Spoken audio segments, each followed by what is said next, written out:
나와 함께 하시는 가장 소중한 주님 찬양 드리시고 강의 시작합니다. 나와 함께 하시는 가장 소중한 주님 영원토록 찬양 받으실 주님 모든 것이 떠났고 모든 걸 잃었지만 언제나 함께 하신 주 갈 길 잃어 방황할 때도 고통으로 눈물 흘릴 때도 걱정하지 말아라 염려하지 말아라 내가 내 형편을 알고 있느니라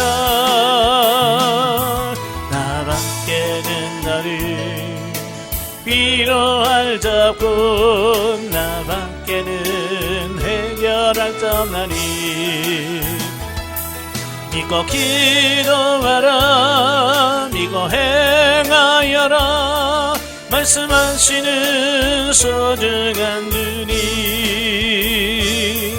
나와 함께 하시는 가장 소중한 주님 영원토록 찬양 받으실 주님 모든 것이 떠났고 모든 걸 잃었지만 언제나 함께 하신 주 갈 길 잃어 방황할 때도 고통으로 눈물 흘릴 때도 감사하며 살아라 찬송하며 살아라 내가 내 형편을 알고 있느니라 나밖에는 너를 위로할 자 없고 나밖에는 해결할 자 없나니 주를 바라보며 믿고 순종하라 말씀하시는 소중한 주님 아멘. 기도하겠습니다. 은혜로우신 아버지 감사합니다. 오늘도 우리를 사랑하셔서 훈련이랑 소리 인도하시고 열왕기 하의 말씀을 같이 나누게 하셔서 감사합니다. 오늘도 말씀을 볼 때 우리 눈을 열어 보게 하시고 우리의 귀를 열어 듣게 하시고 우리의 심령을 열어 깨달아지는 역사가 있도록 성령님 도와 주옵소서. 시정을 맡겨오며 예수님의 이름으로 감사하며 기도합나이다. 아멘. 예, 이 시간에는 우리 열왕기하 본문의 1장부터 보도록 하지요. 교재는 215페이지입니다. 1장의 내용이 이제 북왕국 왕인 아하시아에게 내려진 신방과 저주에 대한 말씀입니다. 1절부터 8절까지 보면 이제 아시아의 병에 대한 말씀을 하고 있는데요. 본문은 그 아합이 죽고 나서 그 대신해서 그의 아들 아하시아가 이스라엘의 왕이 돼요.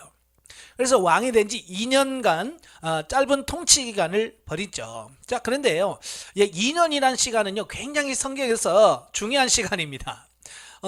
역대 왕 중에서 2년짜리가 많거든요. 그래서 2년짜리가 왜 그럴까 봤더니 하나님께서 왕이 돼서 정말로 이 왕의 노릇을 잘 할 수 있을까 못할까 이걸 하나님께서 테스트해보는 기간, 한번 달아보는 어떤 그런 시간이라고 보시면 돼요. 그래서 2년 만에 왕이 되어서 물러나는 왕들이 참 많더라고요. 네, 그래서 여러분도 그래요. 저도 그러니까 목회해 보니까 2년 딱 하니까 3년째 벌써 나오더라고. 목회하신 분도 개척해서 2년 해보면 3년째 더 할 것인지 이번에 목회 못할 것인지 이게 나오더라고요. 예, 그래서 2년이라는 시간은 굉장히 중요한 시간인 것 같아요. 예. 자, 그는 자기 아버지 아합과 어머니 이세벨의 모든 악행과 우상숭배를 답습한 결과 하나님의 심판이 선포되어지고 있습니다. 그러니까 하나님께서 심판하실 때는 그냥 괜히 심판하시는 거 아니에요. 예, 반드시 그에 대한 죄에 대한 대가라고 하는 거예요. 예. 그래서 그가 다락 난간에서 떨어져 병이 들지요. 자, 병이 들었으면 어떻게 해야 돼요? 야, 우리는 하나님 앞에서 하나님께 기도하면서 어찌 될 건지 이걸 하나님께 물어야 되는데, 하나님에 대한 믿음, 신앙이 없으니까 그 애그러내신 바알세불에게 내가 낫겠나 낫지 않겠나 라고 물어보라고 부하들을 보내는 이런 모습을 보게 돼요. 자, 이것은 그가 하나님을 믿지 못하는 불신앙을 보여주는 그런 부분인 것을 볼 수 있지요. 예, 그래서 하나님께서 엘리야 선지자를 통해서 가서 망한 죽은다고 선포해라 라고 말씀을 하죠. 자, 여기서 바알세불에게 신탁을 구한 아하시아의 처사는 북왕국 이스라엘의 창건 이래 가장 강력한 세력으로 떨치던 오므리 왕조가 아람과의 전투에서 아합이 비극적인 죽음을 당하면서 급격히 쇠퇴하기 시작한 당시 정치적 상황과 밀접한 연관성을 지니고 있습니다. 그러니까 1절에 보면 그 아합이 죽고 나서 모압이 이스라엘의 반역을 들었으나 때마침 다락 난간에 떨어져 병이 들게 된 아하시아는 당장 모압의 반기를 제압할 수도 없는 자신의 처지를 답답하게 여겨서 바알세불의 신탁을 구하였다라고 하는 것입니다. 하지만 자신의 처지가 아무리 다급하고 암담하다 할지라도 참된 도움과 진정한 해결책을 모색해 보기보다는 전혀 엉뚱한 방향으로 나아간 아하시아의 처사는 이스라엘에 하나님이 없어서 애거노내신 바알세불에게 물으러 가느냐고 하는 하나님의 진노에 찬 책망을 들을 수밖에 없었다라는 겁니다. 그래서 믿음 있는 사람은 하나님을 찾아요. 근데 믿음 없는 사람은 아무리 하나님을 찾으라고 얘기해도 안 들어먹습니다. 아마 여러분도 신방 가서 그럴 거예요. 힘들 때 하나님 찾으세요. 하나님 도와주실 것입니다. 믿음 있는 사람은 네 아멘 합니다. 근데 믿음 없는 사람은요 죽어도 그 말 안 듣거든요. 예. 이 아시아도 마찬가지예요. 믿음이 없으니까 하나님을 찾지 아니하고 엉뚱한 걸 찾는 거죠. 아합의 비극적인 죽음과 모압의 반역 그리고 아하시아 자신의 중병이 결코 우연한 사건이 아니라 오므리 왕조의 악행과 우상 숭배에 대한 하나님의 경고와 징벌이라는 사실을 깨달았다면 아마 그는 돌이킬 수 없는 파국을 피할 수 있었을지도 모른다. 그러니까 그런 상황 속에서 아하시아가 정말 회개하고 하나님께 돌아왔더라고 한다면 그의 역사가 어떻게 바뀔지 모르는 거예요. 저와 여러분도 마찬가지예요. 저와 여러분들이 어떤 사건이 있을 때 그 사건을 통해서 회개하고 돌이켜서 하나님께로 돌이킨다면 우리의 삶은 하나님께서 기뻐하시는 삶으로 바뀌어질 거예요. 예. 그러나 하나님께서 이런 사건을 줬음에도 불구하고 회개하지 않고 돌이키면 하나님의 심판을 피할 길이 없다. 그걸 말씀해 주고 있습니다. 자, 9절에서 18절까지는 아하시아가 죽지요. 자, 아시아는 자신의 죽음을 선언한 엘리야 선지자의 경고를 듣고도 회개하기는커녕 도리어 엘리야를 체포하기 위해서 3번씩이나 군대를 보냅니다. 우리 말이 방귀낀 놈이 성질 낸다는 말이잖아요. 자기가 잘못했으면 자기를 살펴보고 자기가 회개해야 되는데 그렇게 그 말했다고, 그지? 왜 그 저주를 선포하냐 이거예요. 예, 그래서 그 저주를 선포한 그 엘리야에게 분풀이를 하려고 하는 거죠. 그래서 군대를 보내서 야, 그럼 잡아와 라고 하는 거죠. 오늘도 마찬가지. 목사님들이 설교를 하다 보면 이런 부분을 많이 당하게 돼요. 예, 성도들은 일반적으로 그래요. 목사님이 자기를 깠다는 표현을 많이 쓰거든요. 그걸 깠다라고 보면 안 되죠. 그죠? 하나님께서 지금 자기 자신에게 회개를 촉구하는 것으로 들어야 되는데 이 마음의 준비가 안 된 사람들은 그런 준비가 안 된 사람 받아들일 수가 없어요. 그래서 책망했다, 나를 깠다 이렇게 표현한단 말이에요. 그러나 하나님께서 자신의 종을 위해서 하늘로부터 심판의 불을 내리심으로써 그 아시아의 어리석고 무모한 시도는 실패로 돌아갈 수밖에 없었고 결국은 엘리야가 전한 여호와의 말씀대로 아시아는 죽게 되어 있습니다. 예. 그러니까 이 아시아가 엉뚱하게 행함을 통해서 그 군인들이 무슨 잘못이 있어요, 그지? 자기 말 들은 것밖에 없는데도 불구하고 그들이 가서 심판을 통해서 그들이 죽임을 당하는 어떤 이런 부분들을 보게 돼요. 자, 이건 뭘 말씀하냐면 하나님께서 우리를 징계하실 때요, 나를 바로 치면 좀 괜찮을 텐데요, 하나님의 징계 방법은요 직접 나를 안 쳐요. 주변에 있는 사람들을 쳐요. 그래서 보통 보면 부모가 잘못하면 하나님의 징계 채찍이 어디로 가냐면 주는 자녀에게 가요. 그죠? 예, 자녀에게 가요. 그래서 그런 부분들을 보면서 빨리 부모가 나 때문에 우리 자녀가 고난을 받는구나. 그래서 빨리 돌이켜야 되는데 이러지 않는단 말이에요. 이 아시아는 그 두 번이나 50부장인 두 명이 나가서 죽었는데도 불구하고 어때요? 고집 피우죠. 왜? 자기는 안 죽는다 이거죠. 예. 그러니까 엉뚱한 군인들만 보내는 겁니다. 그래서 50명 두 번이나 가서 그 하나님의 심판의 불로 그를 죽임을 당하고요. 이제 세 번째 50부장을 보냅니다. 자, 그런데 우리가 여기서 엉뚱하게 왜 이 사람들이 죽지? 이런 생각을 할 수 있죠. 그죠? 잘못은 아시아가 있는데 왜 그들이 죽지라고 하는데요. 자, 여기서 아시아가 보낸 첫 번째와 두 번째 50부장의 태도와 세 번째 50부장의 태도를 의도적으로 대조하고 있다는 걸 보셔야 돼요. 똑같이 아합왕에게 보냄을 받았는데 첫째와 두 번째는 다 죽었어요. 근데 세 번째 50부장은 살았거든요. 자, 왜 그럴까? 자, 첫 번째와 두 번째 50부장은요, 하나님의 말씀에 대항하는 아하시아의 지시에 맹종하여 엘리야를 체포하려 하다가 자신은 물론이고 자신의 병사들까지 하늘에서 내려온 불로 소멸당하고 말았다라고 하는 사실입니다. 그러니까 그들은 세속적인 가치관을 통해서 왕에게 순종한 사람이다 라고 이렇게 보면 돼요. 자, 그러나 이 세 번째 50부장은요, 세속적인 가치관이 아니라 영적 가치관으로 변화돼서 엘리야에게 찾아온 사람이라고 볼 수 있는 거예요. 그래서 그는 와서 엘리야에게 무릎을 꿇습니다. 예, 무릎을 꿇어 간구하는 겸손한 모습을 보임으로써 자신뿐만 아니라 부하들의 생명을 구할 수 있었다라고 하는 사실이에요. 그러니까 50부장들이 보여준 대조적인 자세와 그 결과는 하나님의 권위와 뜻을 자기의 삶 속에서 최우선시하는 사람이 지혜롭고 복된 자라는 사실을 깨우쳐 준다. 자, 그 말입니다. 그러니까 세속적인 많은 사람들은요, 세상의 권세가 마치 전부인 것처럼 생각하며 사는 경우가 많거든요. 네, 이건 아닙니다. 우리가 하나님 앞에 늘 겸손하고 하나님 앞에 엎드리는 그런 삶이 되셔야 돼. 자, 영적 예를 보죠. 2절 4절에 보면 북이스라엘 왕 아하시아는 죄를 범하여 병이 들었지만 하나님께 회개하고 돌이키고 은혜를 구하지 않고 이방신에게 구원을 요청하게 되죠. 자, 오늘날 우리들 가운데서도 어떤 문제에 직면했을 때 하나님을 의지하기보다는 사람의 지혜를 의지하고 다른 사람의 예언 기도를 의존하여 행하는 것은 아하시아가 이방신을 의지하는 것과 다를 바가 없다라는 겁니다. 이걸 잘 아셔야 돼요. 예, 그러니까 지금도 많은 분들이 이런 분들이 많아요. 까딱하면 여러분 찾아오시죠. 목사님 기도해 주세요 하면서 모든 걸 다 목회자에게 전하고 자기는 기도도 안 해. 그런 사람들이 많단 말이에요. 본인이 기도해야죠. 그래서 우리 여러분도 그분들을 위해서 기도하는 거 좋아요.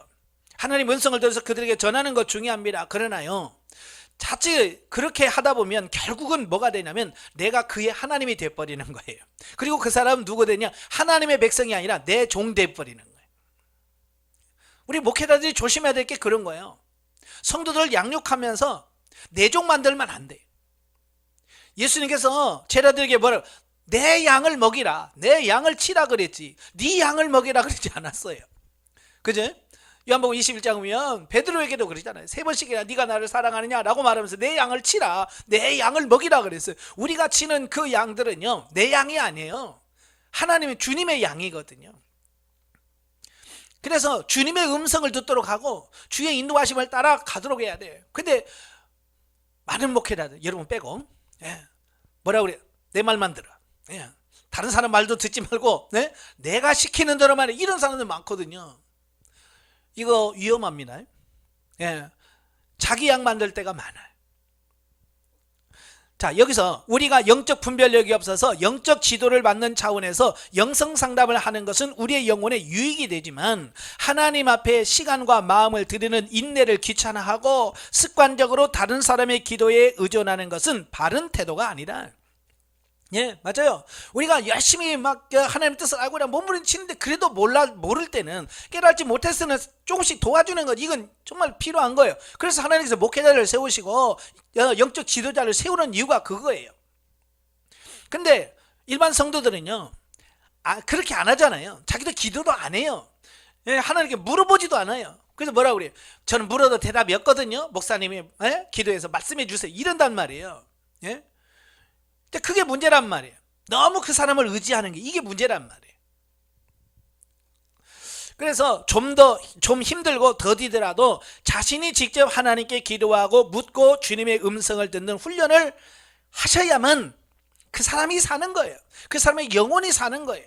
그래서 여러분들도 누가 이렇게 상담을 해오면 다 말씀하려고 하지 마세요. 아시겠죠?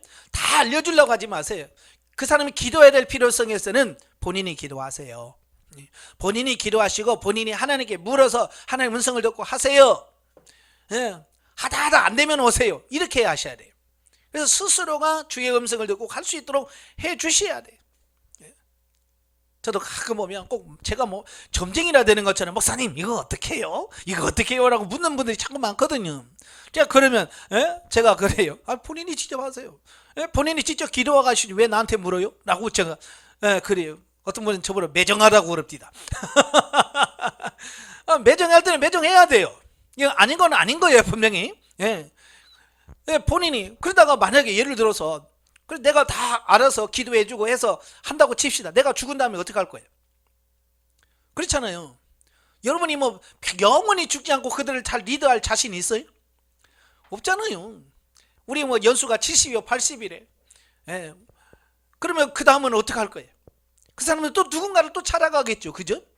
여러분을 찾아왔듯이 여러분이 죽으면 다른 사람 저 찾아가겠죠. 근데 그분들이 영적 지도를 잘하는 사람 만나면 좋겠지만 세상에 그런 사람들만 있는 게 아니잖아요.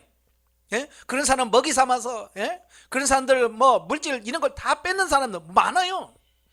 거짓 선지자들 얼마나 많은지 몰라요. 내가 잘못 키우면 결국 그 사람들은 그들의 먹이밖에 안 돼. 그래서 여러분들이 좀 때로는 매정할 수 있어야 돼. 그래서 본인이 할 수 있도록 하셔야 돼. 2장에 보면 엘리야의 승천과 엘리사의 사역 계시에 대한 말씀입니다. 1절부터 11절은 엘리야의 승천인데요. 자, 보면은 우상 숭배와 제약이 만연한 시대 가운데서 여호와의 신앙을 지키기 위해서 정말 전심전력했던 그 엘리야가 하나님의 부르심을 받아 승천을 하게 됩니다.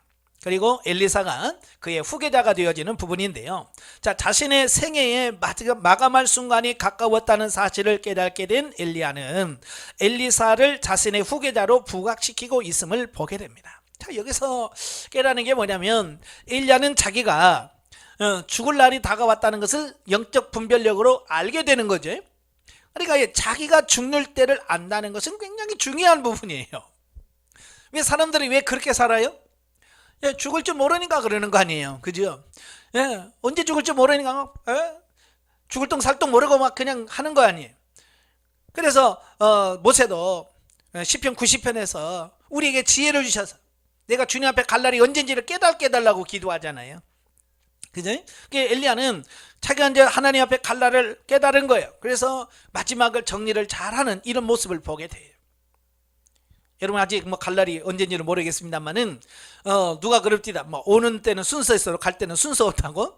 그러니까 항상 우리는 뭐요? 하나님 앞에 갈 때를 준비하면서 기도할 수 있는 그런 삶이 되셔야 된다. 그래서 이처럼 엘리사가 엘리야를 이어 이스라엘 지도자적 선지자가 되는 것은 엘리야 선지자가 지녔던 영감을 갑절이나 자신이 부여받기 위한 끈질김과 열심을 보인 점에서 찾아볼 수 있다. 그러니까 괜히 엘리사가 엘리야의 후계자가 된 게 아니에요. 엘리사는요, 엘리사를 끝까지 찾아간 이유가 뭐예요? 갑절의 영감. 왜요? 하나님의 일하려면 그 능력을 덧입지 아니하고는 하나님의 일할 수 없다는 이 절박함 속에서 나온 행위예요. 오늘도 마찬가지예요. 오늘은 목회자들이요, 정말 하나님이 아니면 영성이 아니면 나는 안 됩니다라는 이런 절박함이 있습니까? 이런 절실함이 있어요? 대부분 목회자들이 그런 게 없어요. 그게 문제거든요. 요즘 뭐 주석 잘 나왔겠다, 여러 정보들 너무 많겠다, 기도 안 하고요, 연구 안 해도요, 다 준비돼서 나오는 거 많습니다. 그건 목회자를 죽이는 거예요. 살리는 게 아닙니다. 도와주는 게 아니에요. 엘리사는 정말 엘리야 그 시대에 악한 시대잖아요. 악한 시대 그 사명을 감당하기 위해서는 엘리야가 받았던 그 영감, 근데 그것도 부족할 것 같아요. 그래서 갑자기 영감을 달라고 그 사모하는 마음으로 그렇게 몸부림치는 거예요. 아마 여러분도 이 자리에 온 것은 바로 엘리사가 그 영감을 사모했듯이 정말 영적인 능력과 영적인 이 부분을 사모했기 때문에 오르신 줄로 믿습니다. 그래서 기왕할 것 여러분 최선을 다해서 사모하는 마음으로 하십시오. 네. 하나님께서 힘주셔야 감당합니다. 그리하여 결국 엘리야는 회리바람을 타고 산채로 승천하게 되고 엘리사는 지상에 남아서 그의 선지자직을 계승한 것을 보게 돼요. 그러니까 사모하는 자가 받는다는 거 기억하시고요. 한편 본문에서 묘사되는 엘리야 선지자의 영광스러운 최후는 에녹을 제어하고는요 전례 없는 초자연적인 사건으로서 부활하신 예수님의 승천에 대한 모형이자 장차 구속함을 입은 모든 성도들이 누리게 될 부활과 승천에 대한 예표다 할 수 있습니다. 그러니까 하나님께서 굳이 이런 과정을 거치신 이유는 뭐냐면 이런 과정을 통해서 예수 그리스도의 승천을 예표해 준다는 말이에요. 그러니까 이런 전례가 있으면 사람들이 말씀하면 믿잖아요. 그죠? 왜? 전례가 있잖아요. 그래서 우리가 법정에서도 보면 항상 그 재판장이 재판할 때 판례라고 그러죠. 앞에 이와 같은 똑같은 상황에서 어떤 사람이 어떤 판결을 내렸나 이게 굉장히 중요한 부분이거든요. 그러니까 예를 들어서 에녹의 승천도 없었죠. 엘리야의 승천도 없죠. 그런데 갑자기 예수님께서 승천하셨다 그러면 믿겠어요? 안 믿죠. 승천 그런 게 뭔데? 그렇게 될 거예요. 그러나 성경을 알고 있는 사람들은 에녹도 승천했는데 엘리야도 했는데 예수님도 했대? 이렇게 되어지는 거예요. 왜? 이미 승천한 전례가 있기 때문에 그런 거예요. 그래서 예수 그리스도의 부활과 승천을 믿도록 하는 부분이고요. 결국은 예수님이 공중에서 구름 타고 오실 때 재림하실 때 어떻게 된다고 그랬어요? 우리 세상에서 하나님 믿는 사람들 홀연히 변하여 다 들림받는다 그랬죠. 바로 이 부분을 예표적으로 보여주는 부분입니다. 그러니까 엘리야가 들림받아 올라가듯이 마지막 날 주님의 재림하실 때 저와 여러분도 어떻게 해요? 들림받아야 된다. 이것을 보여주고 있습니다. 그러려면 어떻게 해야 돼요? 대충 살아도 되겠죠? 잘 살아야 돼요. 잘 살아야만 주님의 부르심에 우리가 들림받을 수 있게 됩니다. 자, 12절부터 14절까지면 엘리사의 선지자직 계승이 나오는데요. 엘리야가 승천하자 선지자직을 엘리사에게 계승되었고요. 하나님께서는 그 증표로 요단강의 강물이 갈라지는 이적이 엘리사의 손에 의하여 행해지도록 하신 겁니다. 이 이적은 엘리야에 의해서 행해진 이적과 동일하다는 점에서 엘리사의 선지자직을 계승하고 있다는 것을 강력하게 드러나는 역할을 했다 그 말입니다. 그러니까 신약 시대도 마찬가지지만 이 이적이라고 하는 것은 뭐냐면 하나님의 역사를 보여주는 중요한 어떤 단서였어요. 그래서 엘리야가 행했던 그것을 엘리사가 했다라고 하는 말은 결국 그 엘리야의 그 직분을 엘리사에게 하나님께서 위임하셨다라고 하는 그런 의미를 담고 있습니다. 그리고 요단강을 칠 때에 어떤 옷을 쳤어요? 엘리야가 벗어준 옷.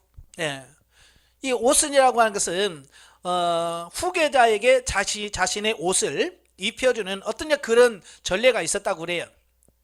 그래서 엘리야가 하늘로 승천할 때 엘리야의 겉옷이 떨어지잖아요. 그건 뭐예요? 이제 네가 나의 후계자야 라는 그런 의미를 갖고 있었다고 하는 거죠. 그래서 엘리사가 그 옷을 들고 와서 엘리야가 했던 것처럼 요단강을 탁 치는 거죠. 또한 여기서 엘리야의 승천이 이루어질 때 엘리사가 내 아버지여 내 아버지여 이스라엘의 병거와 그 마병이여 라고 외친 말씀이 있죠. 자, 이건 뭘 말하냐? 지금까지 엘리야가 이스라엘 백성들의 신앙을 보호하기 위해서 얼마나 힘써 영적인 투쟁을 보여왔는지를 보여주며 또한 이것이 더 나아가 이스라엘의 진정한 안정과 번영은 세상적인 군사력의 위로부터 보장되는 것이 아니라 여호와 신앙의 순수성을 회복하고 영적으로 무장함으로써 비롯된다는 사실을 잘 드러내고 있다. 그러니까 세상 사람들은 군인들이 강하고 정치하는 사람들이 강해야 나라가 잘 된다고 생각하죠. 물론 그 부분도 뭐 전혀 배제할 수는 없습니다만은 중요한 것은 뭐냐면 하나님이 함께 하셔야 된다.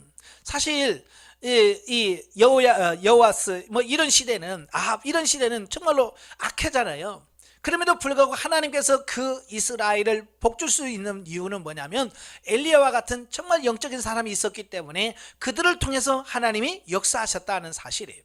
엘리사 시대도 마찬가지예요. 북이스라엘 왕이 뭐 착하거나 선하거나 하나님을 잘 섬겨서 뭐 전쟁에 나가서 이기고 아니에요. 바로 선지자를 통해서 하나님께서 역사하셨기 때문에 그게 가능한 거예요. 그러니까 그걸 너무나도 잘 알고 있는 엘리사가 엘리야가 하늘로 올라가니까 내 아버지여 이스라엘의 병거와 그 마병이야, 그렇게 외칠 수밖에 없었다라고 하는 사실을 보게 돼. 뭐 우리가 잘 아는 것처럼 영국의 뭐 피해 여왕이라고 하는 메리 여왕이 있었잖아요. 그분은 이 기독교를 엄청나게 박해한, 많은 순교를 하게 한 그 왕이죠. 그래서 오직에서는 피해 여왕이라는 그 별명이 붙여 있을까요? 자, 그런데 그 여왕이 그렇게 핍박하다 결국 죽어요. 죽기 전에 그가 고백한 말이 그러는 거라잖아요. 100만 명의 군사보다 기도하는 한 사람이 더 무섭다. 존 녹스를 가리키는 말인데요. 그 기도하는 그 존 녹스가 100만 명의 군사보다도 기도하는 그 한 사람이 더 무섭다라고 고백했다고 하잖아요. 그만큼 나라는 누가 지키느냐? 군인이 지키는 게 아니라 기도하는 영적인 사람, 이 한 사람이 지킨다고 하는 것을 기억하시길 바랍니다. 그래서 여러분도 기도하는 사람이 되길 바라고요.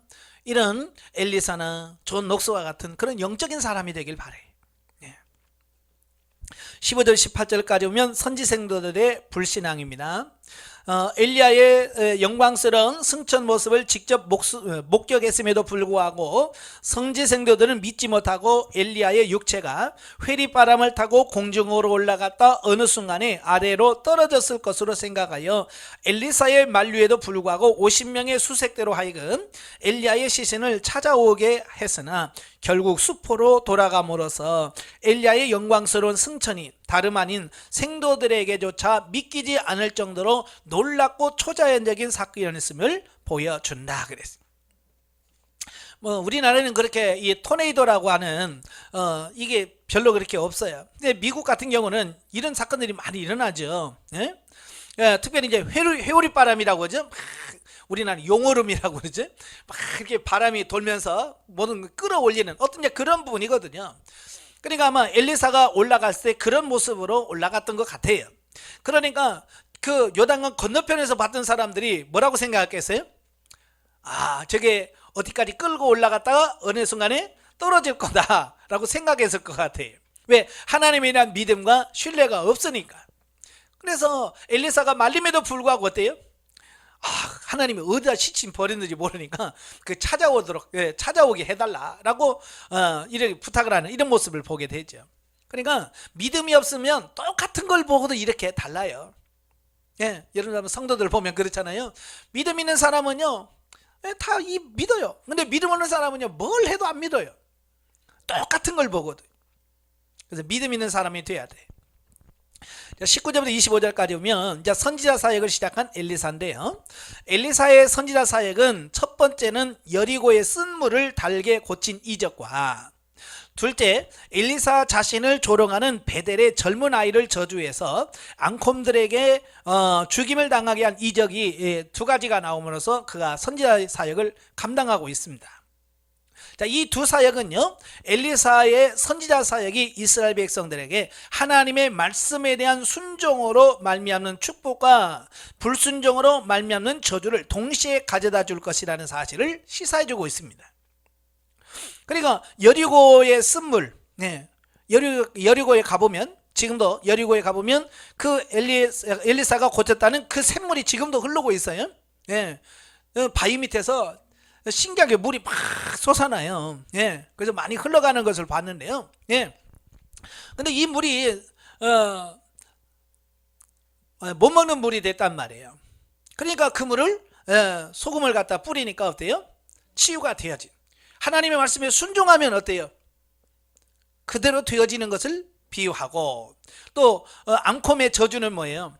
하나님의 말씀에 불순종하고 하는 부분에 대해서는 반드시 하나님께서 징계를 가져다 줄 것이라고 하는 이 사건을 말씀해 주고 있습니다. 그러니까 순종하면 축복이요, 불순종하면 하나님의 징계와 심판이라는 것을 보여주는 사건이다 라고 보면 되겠어요. 한편 자신을 조롱하는 베델의 젊은 아이들을 엘리사가 저주하여 42명이나 죽게 만든 사건을 두고 지나치게 잔인한 조처라고 호평하는 견해도 있다. 그죠? 저도 이 부분이 잘 이해가 안 되는 부분이 이거예요. 아니 그 조금 약 올렸다고 대머리요 했다고 그냥 42명이 암코맥에 죽는 것은 여러분 어떻게 생각해요? 예? 당연하지 그러겠어요? 고개를 갸우뚱갸우뚱 할 거예요. 성경 읽으면서도 이러나 정말 사랑의 하나님이 이래도 되나? 뭐 이런 부분이 생각이 들 수 있겠죠. 자, 그런데 여기서 지금 하나님께서 보여주려고 하는 것은 뭐냐면, 자, 베델의 젊은 아이들이 보인 태도는 엘리사 개인의 인격에 대한 모욕도 있었지만 그보다는 그를 선지자로 세우신 하나님에 대한 모독이었다는 사실이에요. 그러니까 엘리사를 누가 선지자로 세운 겁니까? 하나님이 세우신 거예요. 하나님이 세우셨는데 이 베델에 있는 젊은 자들은 그 하나님이 세운 엘리사 자체를 인정을 안 하는 겁니다. 예. 그래서 대머리야 너도 올라가라 예? 엘리야가 올라가죠, 너도 올라가 라고 비난하고 정죄하고 약을 올리는 어떤 이런 조롱하는 이런 모습을 보잖아요. 이게 믿음이 없으니까 문제. 그러니까 하나님께서 그들을 친 것은 단순히 약 올렸기 때문이가 아니에요. 하나님의 권위에 대한 도전이고요, 하나님에 대한 불신이고요, 하나님에 대한 모독이었기 때문에 그렇다라는 사실이에요. 더구나 죽임당한 42명 외에도 많은 젊은이들이 이 일에 가담했다는 사건은 뭐냐, 사전에 이미 계획되어 있었다는 겁니다. 그 다음에 또 조직적으로 행해졌다는 것을 의미한다. 따라서 하나님이 세우신 선지자를 천시하고 그 사역을 비웃는 그들의 집단적 행위는 하나님의 권위에 도전하는 처사로 간주되어 단호한 징벌을 당할 수밖에 없었다라는 사실입니다. 그러니까 하나님의 권위에 도전하면 이와 같이 실패한다라고 하는 것을 우리에게 보여주고 있는 겁니다. 예, 그래서 여러분도 마찬가지예요. 뭐 노예를 하든 뭘 하다 보면 마음에 안 드는 사람 있죠. 그죠? 심지어는 저런 분이 어떻게 목사가 됐을까? 이런 생각도 할 때가 있어요. 자, 그렇지만 그건 인간적인 생각이잖아요. 그럴 때 하나님이 세우셨다면 그 하나님의 권위에 내가 순복해야지. 이런 하나님의 권위에 순복할 수 있는 이런 부분이 필요한 거거든요. 저는 이제 합동체 목사고요. 저희 교단에는 여자 목사님 인정 안 하잖아요. 그래서 목사 안 씁니다. 그래서 저도 처음에 제가 영성훈련 갔더니요, 여자 목사님이 왜 이렇게 많어? 남자 목사님보다 여자 목사님 영성훈련 받으시 더 많은 거야. 우리 교단에서 한 번도 저는 여자 목사님 본 적이 별로 없으니까. 예? 예, 근데 가니까 너무 많은 거야. 근데 제가 워낙 이 쇠뇌가 돼 있다 보니까 여자 목사님에 대해서 처음에는 훈련원에 가서도 여기서 인정하고 싶지 않더라고요. 예, 이제 그게 어떤 환경에서 자랐냐 이게 중요한 거거든요. 예, 근데 어느 날 하나님께 기도하면서, 하나님, 남자들도 많은데 무슨 여자가 목사가 된다고 하나님 그럽니까? 저도 이제 제 사고가 안 바뀌었으니까 투덜거리면서 하나님께 기도했어요. 그때 주님께서 뭐라고 하면, 내가 세웠다. 예, 내가 세웠는데 네가 뭔 말이 필요하냐 라고 말씀하시는 거예요. 그 말씀 한마디에 제가 깨졌잖아요. 그렇구나. 사람이 세우는 것 같지만 사람이 세우는 게 아니구나. 하나님이 세우시는구나. 이게 이제 가치관이 바뀐 거예요. 그 다음부터는 내가 봤을 때 좀 이런 분들도 하나님이 세웠다면, 그죠? 하나님이 저분을 세웠다면 하나님의 권위를 인정해야지. 그래서 다 인정하는 이런 부분으로 바뀌어졌어요. 우리도 이게 하나님의 권위에 인정할 수 있는, 하나님의 권위를 인정할 수 있는 삶이 되셔야 된다. 이걸 말씀하려고 하는 거예요. 자, 영적에 보겠습니다. 자, 1절부터 12절에 보면 엘리야의 부름을 받고 선지자가 된 엘리사는 엘리야로부터 능력을 부여받아 많은 기적을 행함으로 하나님의 일을 이루었다. 엘리사의 모습은 오늘날 우리도 그와 같은 영적인 열심과 열망을 가져야 할 것에 대한 도전을 줍니다. 그래서 시편 107편 9절에 보면 하나님은 사모하는 영혼을 만족케 한다 그랬어요. 그래서 여러분도 사모하시기를 바랍니다. 특히 11절에서 엘리야가 불수레를 타고 승천한 사건은 마지막 날 첫째 부활과 더불어 일어나게 되는 휴거 사건의 예표다. 예표라고 볼 수 있다. 3장으로 가지요. 3장은 북왕국 여호람 왕의 모압 원정에 대한 말씀입니다. 1절에서 3절 북이스라엘 왕 여호람의 통치. 그러니까 보면은 아시아의 뒤를 이어서 그의 동생 여호람이 북이스라엘의 9대 왕으로 등극하면서 통치한 12년 동안의 행적을 약설하고 있습니다. 그러니까 아합의 아들 아하시아가 왕이 됐는데 너무 악하니까 하나님께서 2년 만에 그를 죽였어요. 그리고 그의 동생, 보통 이제 아들이 왕이 되는데 이 아하시아가 아들이 없었는지 그의 동생인 여호람이 왕을 이어받습니다. 자, 본문의 평가를 보면 이 여호람은 아합과 아하시아와는 달리 바알 우상을 제거하려고 노력한 인물이었습니다. 그의 개혁 의지는 지극히 제한적이기 때문에 북이스라엘 왕국에서 우상 숭배를 척결하기에는 역부족이었고 결국 그 역시 여호와 보시기에 악을 행하고 느바세 아들 여로보암이 이스라엘에 범죄하게 한 그 죄를 따라서 행하고 떠나지 아니한 인물로 평가받고 있다는 겁니다. 그러니까 그의 아버지나 형에 비해서 조금 나았어요. 바알 우상을 제거하려고 했고요. 좀 노력은 했어요. 그러나 완전하지 못했기 때문에 그 역시 악한 왕으로 평가를 받고 있는 거죠. 그러니까 몇 가지 조금 고친다고 해서 우리가 선한 사람이 되어지는 건 아니에요. 우리 정말로 뭐가 바뀌어야 돼요? 우리 안에 영이 바뀌어야지. 영이 바뀌지 않으면 조금 행실 한두 개 바꿨다고 해서 되는 건 아니라는 것을 보여주고 있습니다. 자, 여호람은 오므리 왕들 중에서 유일하게 종교개혁 의지를 지녔음에도 불구하고 별로 만족할 만한 결과를 얻지 못했다라고 하는 거예요. 자, 왜 그랬을까? 자, 원인이 있겠죠. 첫째 원인이 뭐냐? 여호람의 어머니 이세벨의 생존입니다.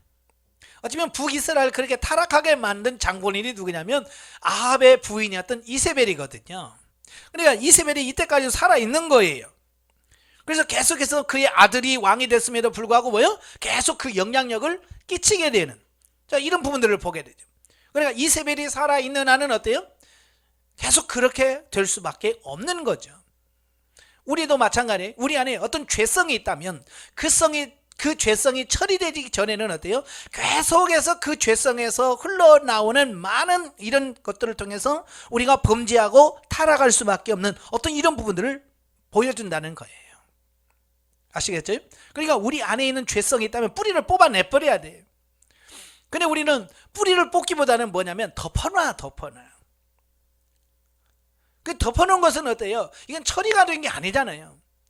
그 안에서 골마요. 더 나중에는 더 어려워지는 이런 부분들을 보게 되는 거예요. 그래서 제가 십자가에서 처리하라는 이유가 뭐예요? 빨리 그걸 없애버려야지. 그걸 덮어놓는다고 없어지는 게 아니라는 겁니다. 죄성은 반드시 드러나게 돼 있어요. 그래서 우리 여러분 안에는 드러나는 죄성들을 철저하게 처리하시기를 바래요. 자, 두 번째는 뭐냐? 여호람이 실시한 종교개혁의 동기가 적절치 못했다는 점이에요. 즉 여호람이 바알 우상을 제거하는 등 제한적이나마 종교개혁을 실시한 것은 북이스라엘 왕국의 여호와 신앙을 회복하기 위해서라기보다는 자기 아버지 아합과 그의 형 아하시아의 비참한 죽음을 보고 두려움을 느꼈기 때문이라는 것이다. 다시 말해서 그에게 있어서 중요한 것은 하나님을 기쁘시게 해드리는 것이 아니라 자신에게 닥칠지도 모르는 재앙을 피하기 위한 목적으로 그렇게 종교개혁을 하는 척 했더라라는 사실이에요. 그러니까 자기 아버지가 뭐예요? 전쟁터에 가서 비참하게 죽지요. 자기 형은 난간에서 떨어져 죽지요. 그러니까 이 여호람이 왕이 되고 나서 자기 아버지처럼 그렇게 죽으면 어떡하지? 자기 형처럼 그렇게 죽으면 어떡하지? 라는 그 두려움, 그죠? 이 두려움 때문에 이걸 살려면 어떡하지? 하나님을 온전히 믿는 그 신앙에서 나온 것이 아니라 어쩌면 그 하나님의 징계와 그 하나님의 심판을 피하기 위한 어떤 이런 동기 속에서 이걸 하더라는 겁니다. 정말 하나님을 믿고 하나님을 따르기 위해서가 아니에요. 오늘날 많은 성도들이 그렇잖아요. 예? 11조 왜 해요? 성도들 물어보세요. 11조 왜 하냐고. 그러면 모든 것이 하나님이 주셨고 하나님께서 내게 주신 것에 대해서 모든 것을 하나님이 주신 겁니다라는 고백으로 우리가 11조 드립니다. 이렇게 말하는 사람이 있어요? 없어요. 11조 안 하면요 하나님께서 징계하고요, 심판하고요, 병 주고요. 그래서요 나 건강하게 살려고 11조 한다고 그래요. 그게 동기가 순수한 신앙이 아니라는 거예요. 많은 분들이 봉사합니다. 교회에서 열심히 봉사해요. 왜 하냐고? 복 받으려고. 이게 동기가 불순하다는 얘기예요. 그래서 우리가 하나님이 일할 때 동기가 바라야 된다는 거예요. 따라서 아합과 아하시아에게 일어난 비극이 바알 우상으로 말미암은 것이라고 판단하여 바알 우상을 제거하려고 노력했지만 북이스라엘 왕국의 창건 이래 계속되어 온 금송아지 숭배와 변절된 제사제도 등에 대해서는 전혀 개혁의 의지를 보이지 않았다는 겁니다. 사실 금송아지는 뭐예요? 북이스라엘을 타락하게 한 근본 원인이잖아요. 그죠? 그걸 처리하셔야 돼요. 여기서 말하는 금송아지는 뭘 말하냐? 우리 육신 중심의 삶, 더 정확한 말하면 자라고 볼 수 있어요. 그래서 이 북이스라엘에서 이 금송아지가 처리되지 않으면 변화는 나타나질 않아요.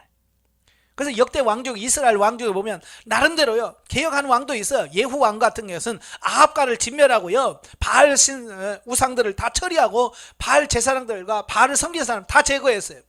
그래도 그가 버리지 못한 게 있어요. 그게 뭐예요? 여로보암의 금송아지, 자아를 처리하지 못한 거예요. 그래서 어때요?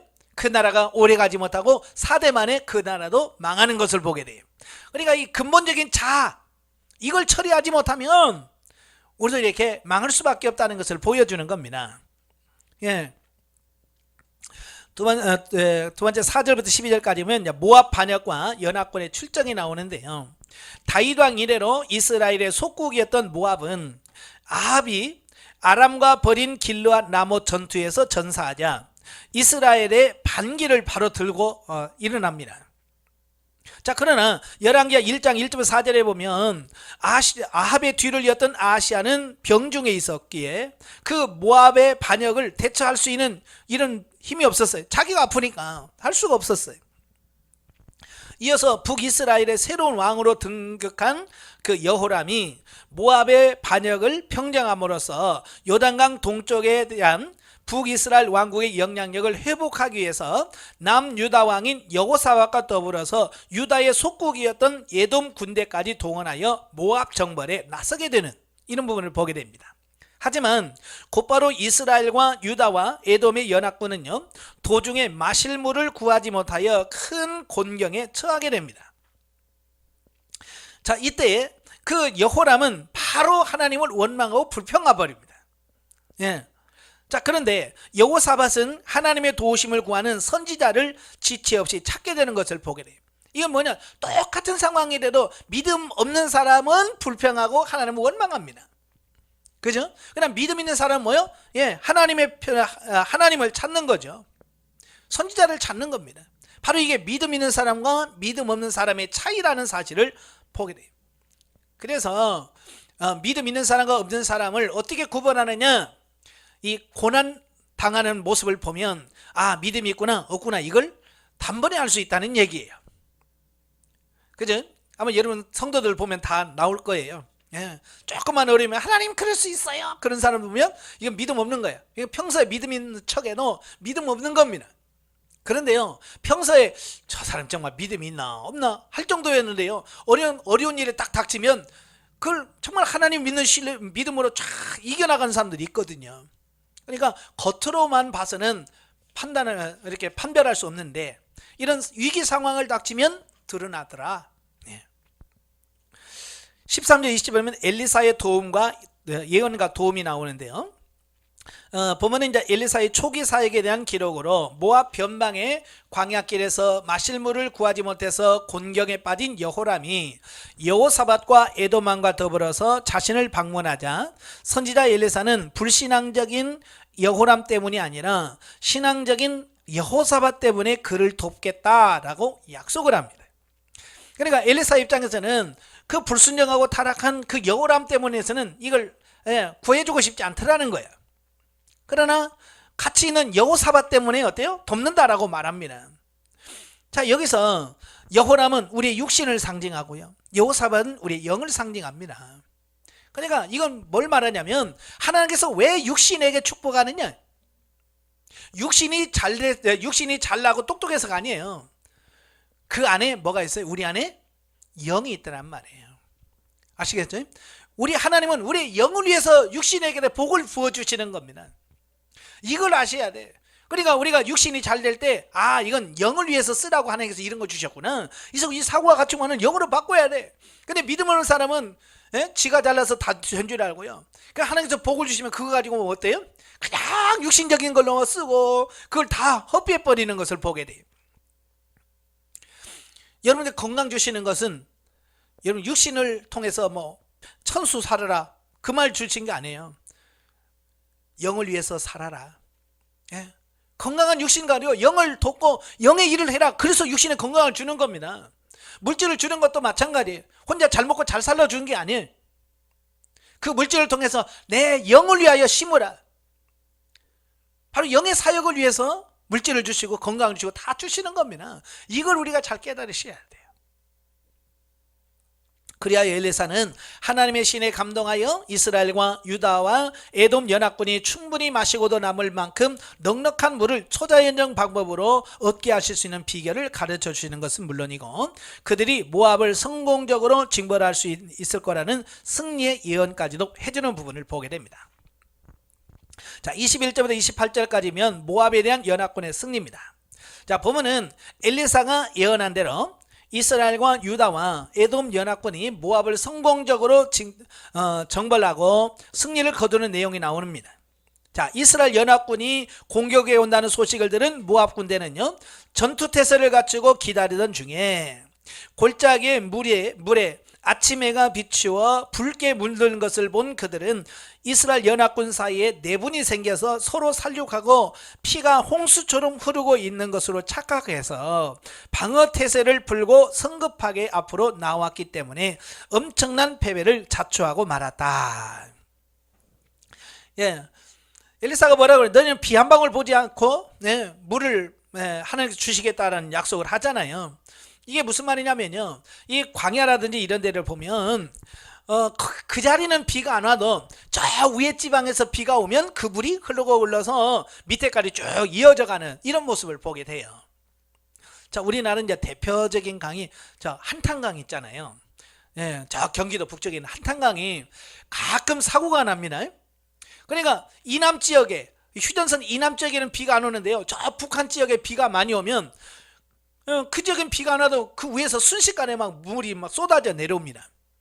그래서 몇 년 전만 해도 거기서 낚시하던 사람들, 이런 사람들이 물에 떠나서 숨지기도 하고, 자, 이런 사건도 일어나죠. 그러니까 여기는 비가 안 와. 그러니까 안심하고 좀 비가 안 오니까 뭐 하고 있는데 저 북쪽에서 비가 내리면 그 물이 막 갑자기 쏟아 내려와서 이런 어려움을 겪는 것처럼 여기도 마찬가지예요. 이스라엘 백성들이 있는 데는 비가 안 왔어요. 근데 저 위에 지방에서 비가 오니까 어때요? 그 물이 흐르고 올라서 이스라엘 있는 사람 곳까지 물이 흘러서 그들이 먹고 마실 수 있도록 하시는 거죠. 자, 그러니까 그때 그 자리는 비가 안 오니까 이 모압 사람들이 보니까 아침에 햇빛이 쫙 비치니까 그쪽이 뭐야? 붉게 보이는 거죠. 햇빛에 반사돼서. 그러니까 그들이 뭐라고 생각했어요? 야, 이건 피다. 자기들끼리 싸워가지고 아마 다 죽었을 거야. 그래서 아무 경계도 안 하고 그냥 막 빨리 가서 저것들 빨리 뺏자 막 이렇게 해서 막 나오니까 아무 준비 없이 나왔다가 반격을 하니까 꼼짝없이 당하는 어떤 이런 모습을 보게 되죠. 자, 이게 다 하나님께서 그렇게 하신 것을 보죠.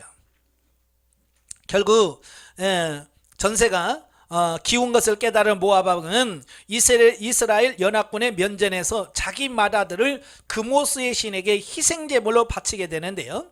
이 광경을 본 이스라엘 연합군 사이에 큰 두려움이 임함으로써 전투는 원래 목적을 이루지 못한 채 일단락되고 맙니다. 예. 그러니까 왕이 불리하니까 자기 신에게 자기 아들을 그모스 신에게 산채로 희생제물로 바치는 겁니다. 이 그모스는 뭐냐면 얼굴은 황소고요.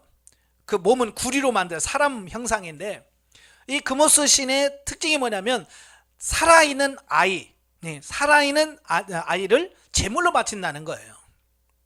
예. 그래서 성경에서 아주 금지하는 그 많은 우상 중에 하나가 바로 그모스인데, 왕이 자기 아들을 자기 신에게 이렇게 바치는 거예요. 그러니까 이스라엘 백성들이 와, 큰일 났다. 그래서 두려워서 도망가 버리는 이런 모습을 보게 됐죠. 자, 그래서 사장을 보면 엘리사의 5가지 이적들의 사건들을 나오는데요. 자, 1절부터 7절 선지생도의 과부를 도운 엘리사.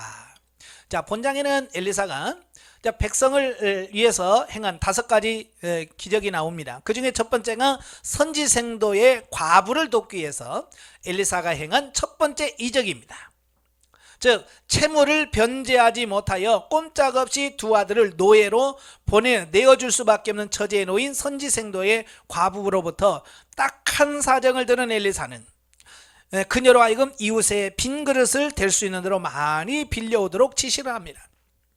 자, 같은 이스라엘 백성인데 이스라엘 백성들의 종이 될 수 있는 길이 뭐냐면 다른 길이 아니라 빚을 얻었다가 그 빚을 갚지 못하면 그 빚 대신 그 집에 종으로 들어가서 살게 됩니다. 물론 이제 6년간 섬기면 7년째 안식년째는 7년째는 놓여지는 이게 특징이긴 하지만 어쨌든 돈을 빌려서 갚지 못하면 그 집에 노예 종으로 들어가야 된다는 거. 예. 그러니까 이 선지생도가 살아서 빚을 얻고 죽어버렸으니까 갚을 능력이 없어요. 그러니까 돈을 빌려준 사람이 그럼 네 아들이라도 줘. 예. 자, 그러니까 자기 아들을 종으로 보낸다는 게 엄마의 마음이 어떻게 편하겠어요?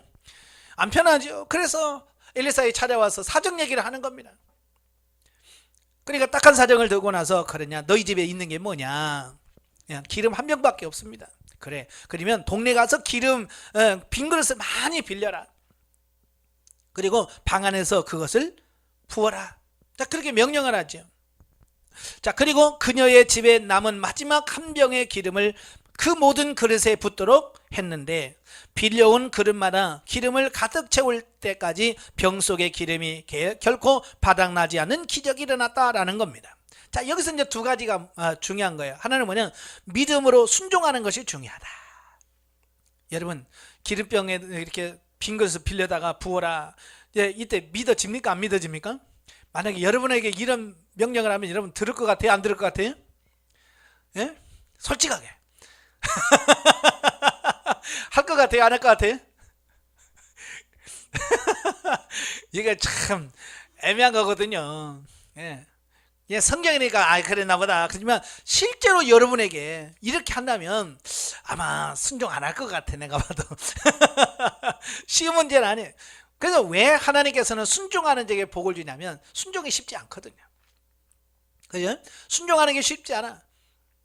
그렇지만 순종하기 쉽지 않지만 그럼에도 순종할 때 하나님께서 이렇게 복을 주시는 겁니다. 또 하나 가지는 뭐냐, 준비된 그릇만큼 받을 수 있다는 것을 말씀해 주고 있어요. 많이 빌려와라. 그래서 또 가져와. 그러니까 다 가져왔습니다. 그러니까 그 말이 떨어진과 동시에 기름병에서 더 이상 기름이 나오지 않는 이런 부분이에요. 그러니까 그릇을 얼마나 준비했는지는 모르겠습니다만은 많이 준비했다면 많이 받았을 것이고, 믿지 않아서 그냥 하나만 준비했다면 그릇 한 개밖에 받지 못했을 거고, 우리도 마찬가지. 우리가 어떤 집회를 가든 뭘 하든 결국 내가 준비한 그릇에 따라서 하나님의 은혜를 받을 수 있는 겁니다. 그렇죠? 여름에 그렇게 장마 가지고 비가 쏟아져도 내 그릇이 종재기라면 그 모든 물은 다 흘러가고요. 결국 종재기에는 그 종재기 그릇만큼만 남아, 빗물이. 그죠? 큰 다라라면 그 다라의 고인만큼 남겠죠. 예, 그릇 준비한 만큼 되어지는 거예요. 그래서 저와 여러분이 늘 항상 어디 집회를 가든 영성훈련을 받든 먼저 기도할 때 뭐예요? 하나님, 내 그릇이 받을 만한, 은혜를 받을 만한 그릇으로 준비되기를 원합니다. 자, 이런 기도가 필요한 거거든요. 예, 따라서 선지생도의 과부는 모든 그릇에 가득 찬 기름을 팔아서 채무를 변제하는 것은 물론이고 남은 것은 생활비로 사용할 수 있는 여분의 돈까지도 마련될 수 있는 이런 부분을 보게 됩니다.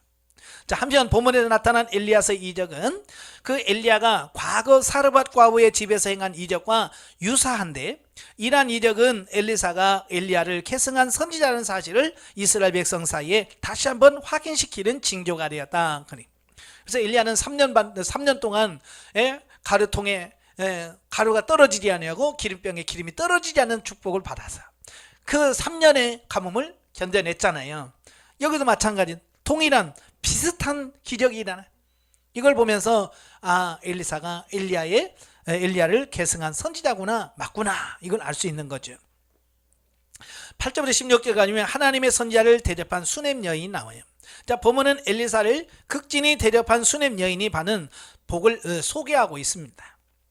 자, 갈멜산과 이스라엘 사이를 자주 왕래하는 선지자 엘리사를 위해서 정성껏 음식을 대접하고 또 그가 쉴 수 있는 작은 방까지 마련한 그 수넴 여인의 아름다운 봉사는 예기치 못한 복을 그녀에게 가져다 주는 이런 부분을 보게 됩니다. 그러니까 사실은 이 여인은 뭔가 대가를 바라고 한 건 아니잖아요. 그죠? 이렇게 하면 뭔 복을 주겠지? 뭐 이런 게 아니잖아요. 그냥 순수한 마음으로. 그때 당시는 영적으로 굉장히 타락한 시대예요. 그래서 선지자들을 별로 그렇게 중요하게 여기지 않은, 어찌보면 요즘 시대와 좀 비슷하죠. 그죠? 예전에 제가 어렸을 때만 해도 동네에서 목사님 그러면요, 동네에서 그래도 아유, 어르신도 아이고 목사님 하고 인정하고요. 자, 그랬어요. 근데 지금은 그래, 안 그래요? 이제 그런 게 많이 없어졌잖아요. 목회자를 대해서 그렇게 소중하게 여기지 않는 이 시대, 그 시대로 마찬가지예요. 선지자에 대해서 그렇게 별로 크게 관심이 없는 그 시대. 근데 그 수넴 여인만큼은 그 선지자를 집에 동네 앞을 지날 때마다 음식을 정성껏 대접하고 그가 쉴 수 있는 다락방까지 또 마련해서 그가 충분히 쉬었다 가실 수 있도록 이렇게 배려한다는 것은 그가 믿음이 있다는 거고요, 복받을 만한 그릇이 되어 있다는 얘기를 하고 있는 거예요. 그러니까 제가 늘 그러잖아요. 제발 좀 복 달라고 기도하지 마라. 내가 아무리 복 달라고 기도해도 내가 그릇이 준비 안 되면요, 내가 복 받을 그릇이 안 되면 복이 아니에요. 올 수가 없어요. 그러나 복 달라고 기도 안 해도 내가 복 받을 짓을 하면 복이 와요. 이 수넴 여인은 아무것도 원하는 게 없어. 나중에 묻잖아요. 내가 나한테 부탁해봐. 나 군대 장관도 알고 왕도 알아. 그러니까 뭐라 그래? 아닙니다. 저는 그냥 나는 이렇게 편하게 사는 이걸로 만족합니다. 이건 뭐예요? 무슨 대가를 바라고 있는 것이 없다는 거예요. 순수한 마음이었다는 것을 말씀해주고 있는 겁니다. 그래서 엘리사가 근데 또 이렇게 도움을 받으니까 뭔가 해주고 싶잖아요. 그죠? 이런 사람들이 없는데 그렇게 하고 싶어. 저도 목회를 하면서 저에게 잘해주면요, 저도 사람인지라 이렇게 그에게 뭔가를 해주고 싶은 마음이 있는 거예요. 그래서 기도할 때도 그분을 위해서도 기도해주고요. 자, 그렇잖아요. 그래서 그 집에 필요한 게 뭐 있나 찾아보니까 그 집에 아이가 없다는 것을 알게 돼요. 그때 당시는 그 아이가 결혼해서 아이를 못 낳는다는 것은 굉장히 수치로 여겼던 때이기 때문에 바로 그에게 아이를 주실 것을 말씀해 주고 있습니다. 자, 넘겨서 따라서 자신의 봉사에 대해 그 어떤 보상도 기대치 않고 있는 수넴 여인에게 엘리사는 그녀가 아들을 낳게 될 것이라고 예언을 해줌으로써 최상의 보답을 한 셈이다. 한편 수넴 여인이 아들을 낳게 될 것이라는 엘리사의 예언은 그녀의 남편이 이미 늙어서 생식의 능력을 상실한 상태였기 때문에 마치 100세가 된 아브라함이 이삭을 얻은 것과 같은 놀라운 이적이었던 것을 분명하네. 그러니까 하나님의 능력은 한계가 없으시다. 그래서 우리 받을 그릇이, 우리가 받을 그릇만 준비되면 하나님의 뭐 능력이 없어서 뭐 노주거나 뭐 그런 거 아니란 말이에요. 문제는 우리에게 있는 거죠. 그죠? 준비되지 못해서 못 받는 거니까 여러분도 준비되기를 바라요. 17부터 37절까지 보면 수넴 여인의 죽은 아이를 살린 엘리사. 엘리사가 예언한 대로 1년 후에 그 아들을 낳았습니다. 그런데 그 아이가 갑자기 죽어요. 자, 이걸 통해서 또 깨닫는 게 뭐냐면 육신의 문제는요, 해결된다고 해서 해결되는 게 아니고 또 다른 문제를 야기시키는 이런 부분을 보게 돼요. 제가 전에도 말씀드렸을 거예요. 예, 육신의 질병 걸려서 여러분 기도해서 치료해 줘보세요. 그 사람이 영원히 삽니까? 아니죠. 또 이따가 또 아프다고 또 그래. 예, 육신은 한계예요. 고쳐줘봐야 육신은 다시 아파. 이렇게 아이 없는 집에 아이 줘도 그 아이가 죽는다니까요. 이건 뭘 의미하냐면 우리가 육신을 목표로 목회하면 안 된다는 얘기를 하고 있는 거예요. 그러니까 성도들 잘 먹고 잘 살고 부자 만드는 거, 여러분 그러고 싶어요? 그러고 싶지 않아요? 그러고 싶지요. 그래서 하나님 축복해 주세요라고 막 기도해요. 예. 그래서 그 집이 장사가 잘 되고 머리에서 막 돈이 벌어요. 근데 그 집이 계속 잘 돼요? 가다가 또 엎어지거든요. 예. 이런 거예요. 육신은 엎어졌다 뒤집었다 그러면서 가는 거예요. 그러니까 육신의 문제에다가 목숨 걸면 안 돼요. 예. 근데 그 아이가 죽자 어떻게 해요? 그는 바로 엘리사를 찾아서 갈멜산으로 달려갑니다. 예, 그러니까 이 여인은 다른 걸 찾지 않잖아요. 아까도 말한 아하시아처럼 다른 신을 찾는 것도 아니고, 예, 다른 사람을 의지하는 것이 아니라 하나님의 사람 엘리사를 찾는 거예요. 거기서 자기 심정을 토로하잖아요. 그러자 엘리사가 자기 지팡이를 사환 게하식에 주어 그 아이의 얼굴에 얹어 놓으라고 지시합니다. 그러나 그 아이는 낫지 않습니다. 결국 엘리사가 직접 수넴 여인의 집으로 가서 죽은 아이 위에 엎드려 하나님께 기도함으로써 그를 소생시키는 이적을 행하게 되는 이런 부분들을 보게 됩니다. 자, 여러분, 이 사람을 살리는 이 기도는요, 그냥 대충 해서는 안 돼요. 자, 어떤 사람은 그 엘리사가 행한 그 행위 있잖아요. 그 아이 위에 올라가서 손을 입에 입을 눈을 이렇게 맞추는 어떤 이런 부분을 뭐라고 얘기하냐면, 그 죽은 아이를 체온으로 자기 체온으로 덮여서 살렸다 이렇게 해석하는 분도 계시더라고요. 참 대단한 분이에요. 아니 죽은 사람 가서 따뜻하게 하면 썩지 살아납니까? 그죠? 이게 말 같은 소리를 해야죠. 이게 설교를 하면 이해가 안 되면 그냥 이해 안 된다고 얘기를 하든지, 차라리 그러면 그런 설교를 하지를 말든지. 근데 이 엉뚱한 설교를 한단 말이에요. 해석을 잘해야 됩니다. 여러분, 엘리사가 그의 엎드려서 체온으로 살렸다? 이건 말이 안 되는 거예요. 여기는요, 엘리사가 죽은 아이 위에 자기 몸을 엎드린 것은요, 희생을 말합니다. 자기 희생. 자, 여러분, 이 선지자가 하나님의 사람인 거 맞죠? 그 하나님의 사람, 선지자나 제사장이나 하나님을 가까이 하는 사람은요, 금지해야 될 게 하나 있어요. 그게 뭐예요? 시체를 가까이 하면 안 되는 거예요. 시신을 가까이 하면 안 되는 거예요. 분명 그 아이는 지금 뭐예요? 죽었어요. 죽으면 뭐가 돼요? 시체가 되는 거죠. 그러니까 이 선지자는 그걸 만지면 돼요, 안 돼요? 안 돼요. 그런데도 어때요? 그 아이 위에, 시신 위에 자기 몸을 얹어. 이건 적극적으로 뭐예요? 자기 자신을 더럽히는 거예요. 이걸 잘 보셔야 돼요. 깨끗해야 될 선지자가 스스로 자기를 더럽혀 버리는 거예요. 그러면서 하나님께 기도하는 겁니다. 왜? 하나님, 이 아이 안 살리면 나는 더러워집니다. 이 아이를 살려주지 않으면 나는 부정하게 됩니다. 이 아이를 살리지 않으면 내가 죽습니다. 이런 얘기가 같은 거예요. 다시 말하면 생명을 내건 기도다. 이 말씀을 하고 있는 거예요. 아시겠죠? 우리가 성도를 위해서 기도할 때도 입술로만 기도할 때 많지요. 그죠? 목사님 기도해주세요. 그러면 입술로만 주여 축복해 주시옵소서 이럴 때가 있어요. 그런데 입술로 기도해가지고 되는 게 아니라 때로는 내 생명을 내걸고 생명과 바꾸는 그런 기도를 해야만 하나님께서 역사하실 수 있다는 얘기예요. 저도 이제 훈련하면서 초창기, 그러니까 처음에 막 기도하면서 하니까 은사가 나타나더라고요. 그래서 아픈 사람에게 손을 놓고 기도하면 아픈 사람이 낫더라고요. 근데요, 진리 단계 들어가면서요, 이게 손을 놓고 기도를 안 나요. 그전에는 잘 났는데 진리 단계 들어가서 안 나요. 그래서 제가 하나님께 기도했습니다. 하나님, 왜 안 나요? 어쩌면 영적으로 더 성장했고 더 있으면 더 빨리 낫고 더 잘 나야 되는데 왜 안 나요? 그러니까 뭐냐면 대가를 지불해야 된다는 거예요. 예. 대가 없이 그냥 나으려고 하지 말라는 겁니다. 그래서 제가 하나님 앞에 기도했던 게 뭐냐면 하나님, 그러면 이 사람의 아픔을 내게 주세요. 내가 대신 아플 테니까 이 사람 낫게 해주세요. 그러니까 하나님께서 그 사람을 치유시켜 주더라고요. 대신 내가 아파요. 이거 미치겠더라고요. 그 사람의 아픔을 그대로 내게 와버리는 거예요.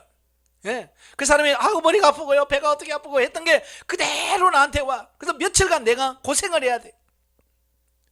이걸 보면서 뭘 깨닫냐? 예수님이 왜 십자가에 못 박혔는지.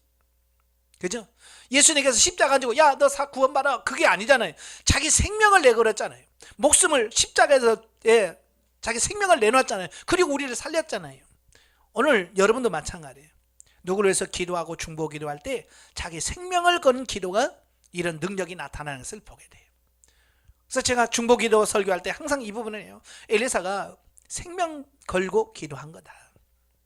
예. 여러분, 환자를 위해서 정말 하나님, 이 생명과 내 생명을 바꿔주세요. 내가 이 생명 대신 죽겠습니다. 이 생명을 살려주세요. 라고 기도해 본 적이 있어요?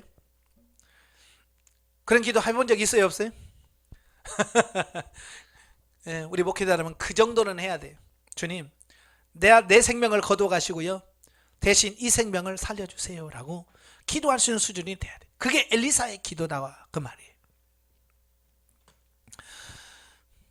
자, 본문에 나타난 이적은 열왕기상 17장 17절에서 24절에 그 사르밧 과부의 아들 죽음과 유사하죠. 다시 살린 사건과 유사한데요. 이것은 예수님께서 죽은 자들을 다시 살리신 이적을 행하실 것을 예표하고, 또 한 가지는 바로 그리스도로 말미암아 우리 성도들이 새로운 생명을 얻게 되고 장차 부활의 영광을 누리게 될 것을 예표적으로 보여줬다라고 볼 수 있습니다. 그 다음에 38절에서 44절에 보면 길갈에서 행한 엘리사의 이적이 나옵니다. 그러니까 선지학교에서 먹을 것이 없어, 기근이 들었는데 사람은 많고 먹을 것은 없고, 그래서 국을 끓였는데요, 독 있는 그걸 넣은 거예요. 그럼 음식을 먹을 수가 없는 거예요. 예. 그래서 독을 제거하게 되고, 가루를 뿌렸을 때 그 독을 제거해서 먹게 하고, 또 떡 20개와 채소 한 자루로 100명이나 되는 사람이 먹고도 남는 기적.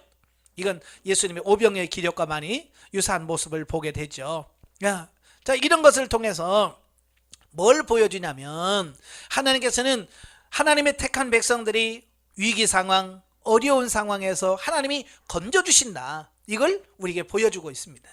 그러니까 이건 우리 목회자들에게 굉장히 중요한 부분이에요. 많은 목회자들이 굶어 죽으면 어떡하나 걱정하는데요, 여러분, 천만에 여러분 굶어 죽지 않습니다. 하나님께서 다 이렇게 채워주셔요. 아시겠죠?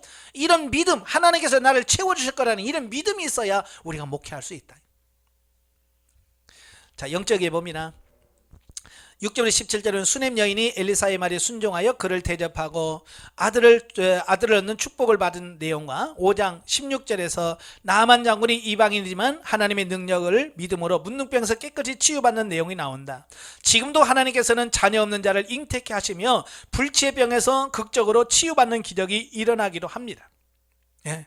이건 하나님의 뜻과 이치될 때는 그래요. 하나님께서 이러한 축복을 주시는 이유는 뭐냐?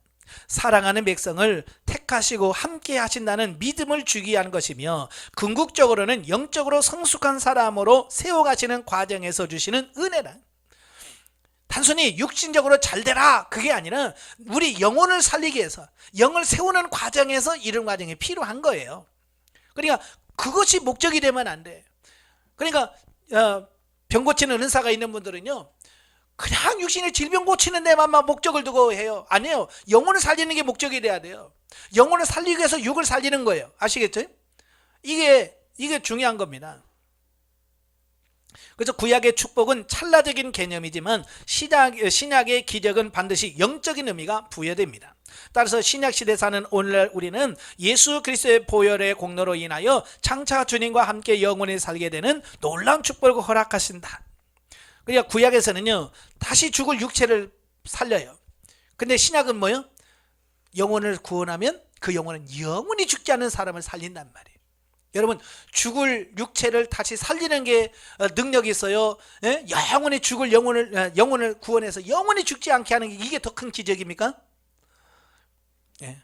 많은 분들은 아직도 구약에서 죽은 사람 살리는 게 큰 기적이라고 생각을 해요. 예? 아니에요.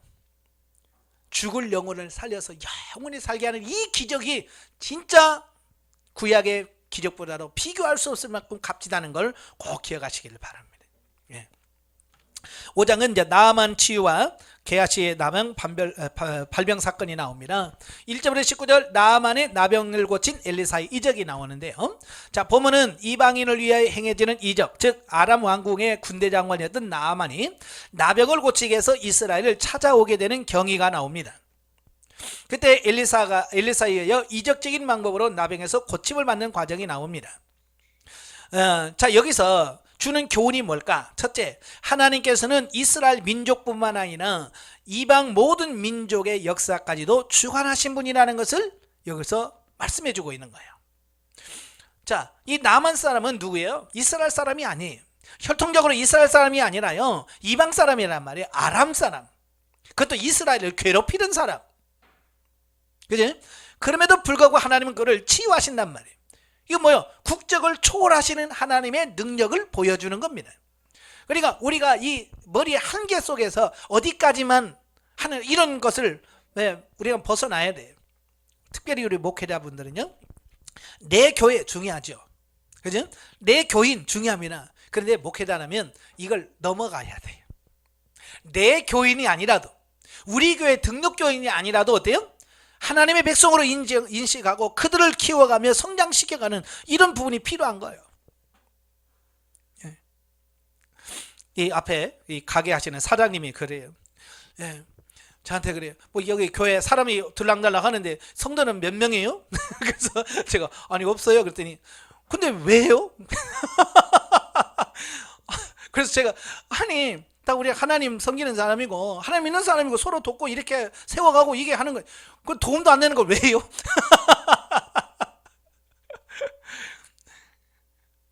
그분도 전혀 믿는 건 안 믿는 건 아니거든요. 예? 지금 전도 대상자예요. 예, 믿다가 지금 낙심했거든요. 근데 그들은 뭐냐면 지금도 내 교회, 내 성도 요것만 얘기 딱 같이만 있기 때문에 왜 내 교인도 아닌데 왜 신경 쓰냐는 거죠. 예? 이건 우리도 목회자들이 가끔 너무 이기적으로 가면 그렇게 돼버립니다. 우리는 그걸 벗어나야 돼. 하나님은 내 교회만 사랑하는 게 아니라 이 땅의 모든 사람들을 사랑하고요, 옆에 있는 교회를 사랑하고요. 네. 어떤 분은 그래요. 네? 우리 모여서 기도합시다. 그러니까 왜 우리 교회도 아닌데 왜 남의 교회 가서 기도해요? 우리 교회에서 기도해야죠. 이러더라고요. 그런 걸 보면서 야, 저렇게 꽉 막혀가지고 어떻게 주의를 하겠나. 그렇죠? 우리 교회에서 기도하나 옆에 교회 가서 기도하나 다르게 뭐 있어요? 그렇죠? 예. 또 옆에 있는 교회 가서 그 교회 잘 되라고 축복 기도해 주는 게 뭐가 잘못된 거예요? 그렇잖아요. 그러니까 우리가 좀 폭을 넓혀야 돼. 목회자는 좀 폭을 확 넓혀야 돼. 너무 밴드기 송알딱지가 되고 내 것만 내 교회만 요것만 하면 안 됩니다. 예. 그래서 하나님께서 항상 여러분의 마음을 넓혀라고. 그래서 성도들한테도요 항상 그걸 가르쳐 줘야 돼. 예. 그래서 저도 주일날 예배 드릴 때 항상 기도하는 내용이 그거예요. 오늘 이 시간 예배 드리는 전국 각지에 흩어진 모든 교회마다 하나님이 함께 해달라고. 예. 제가 여러분의 교회 매 주일마다 여러분 교회에서 기도합니다. 예. 강단에 세워서 말씀하는 주의 종들에게 말씀의 능력을 달라고, 생명의 말씀을 달라고 기도합니다. 예.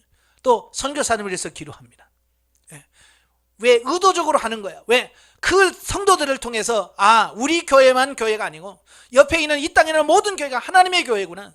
이 폭을 넓히려고, 그걸 넓히라고 의도적으로 그렇게 하는 거예요. 목회자가 이렇게 마음이 넓혀져야지, 목회자가 마음이 좁으면 성도들 다 알아요. 우리 목사님은요 그런 거 싫어해요.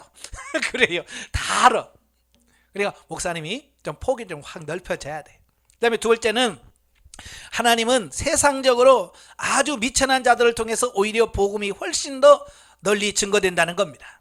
즉 전쟁 노예로 붙잡혀온 작은 여자아이를 통해서 전해진 그 말을 통해서 나만이 나병을 고칠 수 있는 길을 찾게 된 것이다.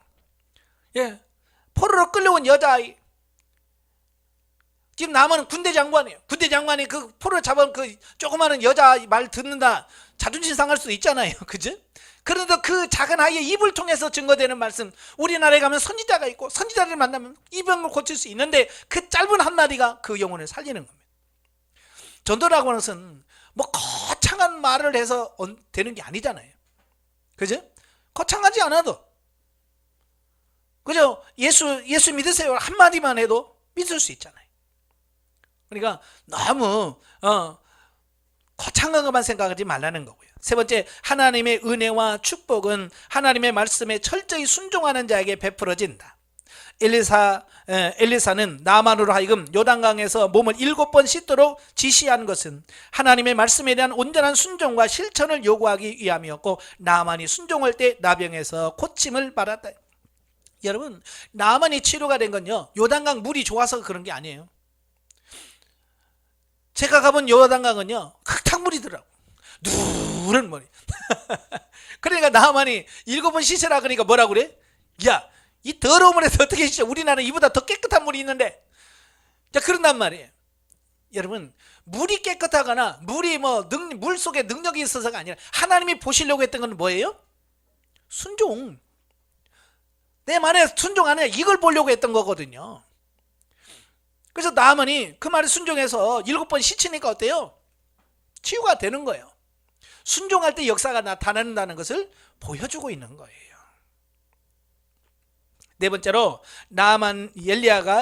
엘리사가 나만이 주는 감사 예물을 끝내 거절한 것은 오직 하나님께만 영광을 돌리는 동시에 나만으로 하여금 하나님의 은혜가 값없이 주어지는 것임을 깨닫도록 하기 위해서다라는 겁니다. 만약에 엘리사가 그 나만 장군이 주었던 그 돈 많은 것을 받았다면 어떻게 됐을까요? 그렇지, 돈이면 되고요, 돈이 최고지, 이렇게 생각을 가졌을 거예요. 그죠? 그런데 엘리사가 그 돈을 안 받는 거예요. 그러니까 결국 누가 높아지는 거예요? 이건 하나님이 하셨구나. 그래서 하나님의 영광이 드러나는 겁니다. 예수님 뭐라고 그랬어요? 내가 거저 받았으니 거저 줘라. 왜? 하나님의 영광이 드러나도록 하기 위해서 그런 거예요. 그래서 우리가 하나님의 일하면서 어떤 대가를 바라고 요구하고 하는 것이 아니라 정말 하나님의 영광이 드러나도록 하셔야 돼요. 내가 중간에서 다 받아 챙기면 하나님의 영광이 드러나지가 않아요. 아시겠죠? 예. 근데 문제는 20절부터 27절까지 보면 게하시의 탐욕입니다.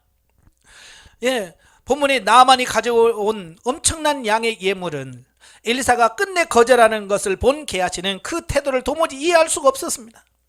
그렇죠? 이게 돈을 사랑하는 사람의 입장에서는 이 엘리사의 행동이 마음에 안 들죠? 파치 그냥 그거 준다는데 그럴 수 있잖아요. 그래서 그가 어떻게 해요? 내가 꼭 받아내고 말아야 되겠다. 자, 그런 거죠. 그래서 그 나만의 일행을 급히 뒤따라갑니다. 그래서 그럴싸한 핑계를 대고 은 2달란트와 옷 2벌을 받아냅니다. 하지만 이 게하시의 탐욕에 찬 행위는 엘리사 선지자에게 의해 간파될 수밖에 없었고, 엘리사의 추궁과 책망에도 계속해서 시치미를 때던 그런 나만이 고침을 받은 바로 그 나병으로 징벌을 받게 되는 것을 보게 됩니다. 물질을 따라가면 그렇게 돼요. 자, 이것도 하나의 예표입니다. 하나의 예표로 이방인인 나아만은 믿음으로 고침을 받고, 이스라엘 백성이었던 게하시는 불신앙과 탐심으로 인하여 저주받는 모습, 이건 신약시대 그대로 드러납니다. 예, 신약시대 이방인들은 예수 그리스도를 믿고 구원을 받고 하나님의 백성이라고 하든 선민이라고 하는 유대인들은 어떻게 해요? 예수 그리스도를 믿지 않고 받아들이지 않음으로 인하여 어떻게 해요? 지금 잠시 하나님의 구원에서 벗어났잖아요. 그죠?